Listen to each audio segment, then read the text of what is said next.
Private Jason Whitaker.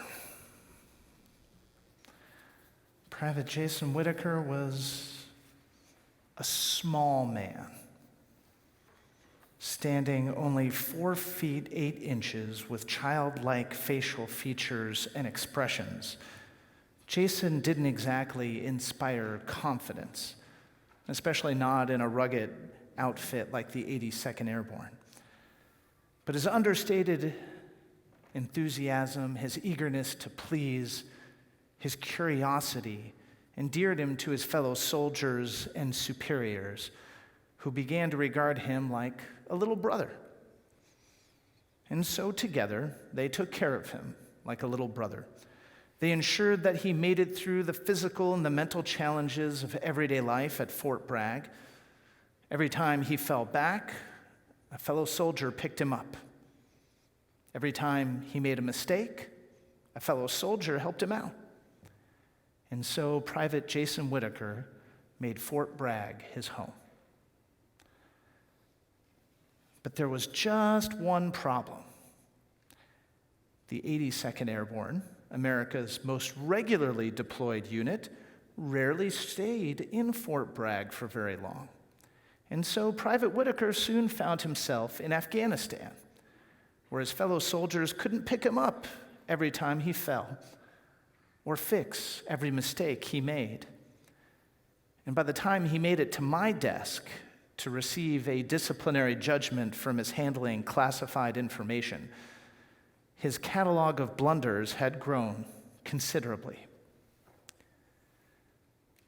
But my first sergeant quickly diagnosed the issue. Because Jason looked like a child, everyone had always treated him like one. They cared for him, but they also dismissed him. And so his growth stifled. It wasn't until he was valued and challenged as a soldier that he began to grow into one. And once he discovered just how much he mattered to our mission, he quickly learned just how much his actions mattered too. This week's Torah portion, Bechukotai, the last in the book of Vayikra, reminds us how important it is to acknowledge everyone's significance. After cataloging blessings and curses meant to befall our ancestors, the Parsha introduces a reform to an ancient custom.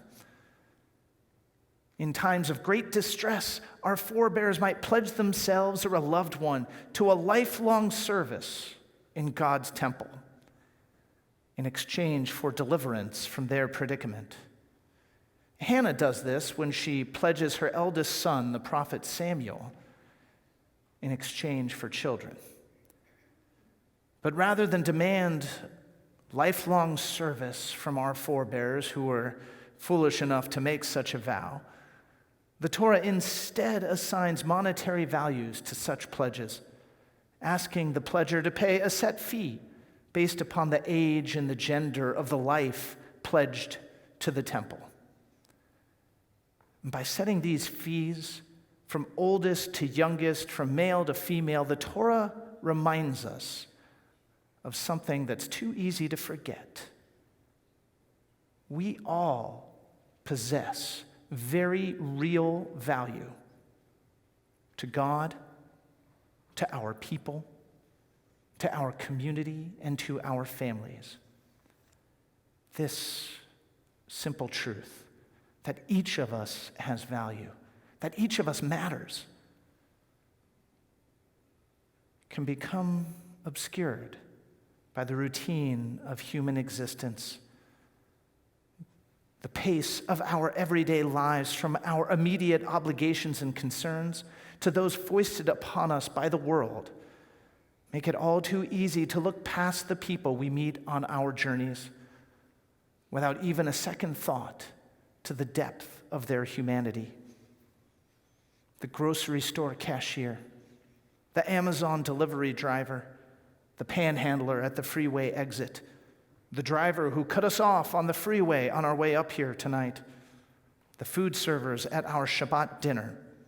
They're all people just like us, people with hopes and dreams, people with value, people who matter.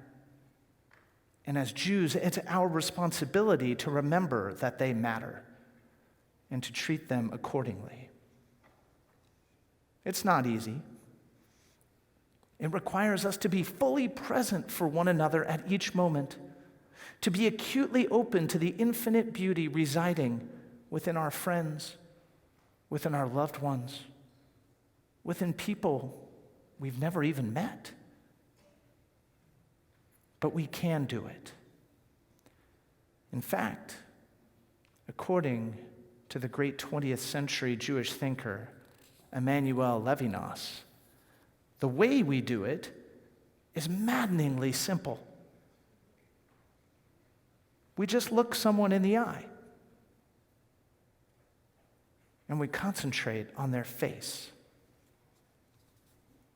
When we see someone's face, when we really, truly see their face, he teaches, then we're drawn into the infinity of their souls. We cannot be helped but be moved by their immeasurable importance and the depth of the humanity we share with them.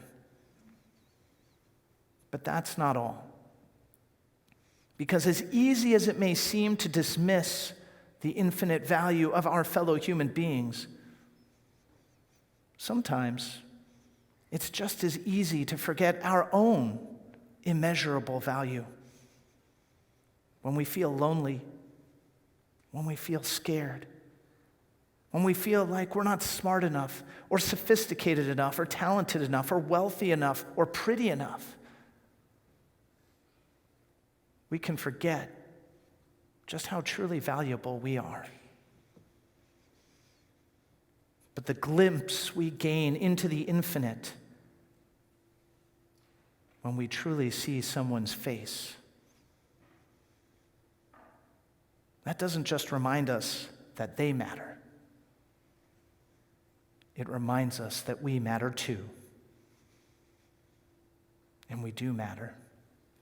We matter to our loved ones. We matter to this community. We matter to the Jewish people. We matter to the universe. And our choices matter too. They make all the difference. When Private Whitaker discovered that he was being docked 3 months' pay for his mistake, he looked down dejectedly and he asked, "I guess I'm not really such a good soldier, am I?" But First Sergeant looked him in the eye, studied his face carefully, and said, "When I look at you, I don't see a good soldier. I see a great one. And we're counting on you. So go show us what a great soldier looks like." And you can be sure that's exactly what he did. On this Shabbat, we remember the power of looking one another in the eye. The power of remembering that each of us matters to this place, to one another, and to the world. To our sixth graders, as much as to anyone in this room and those of you watching online, we're counting on you. So go show us what great looks like. Shabbat Shalom.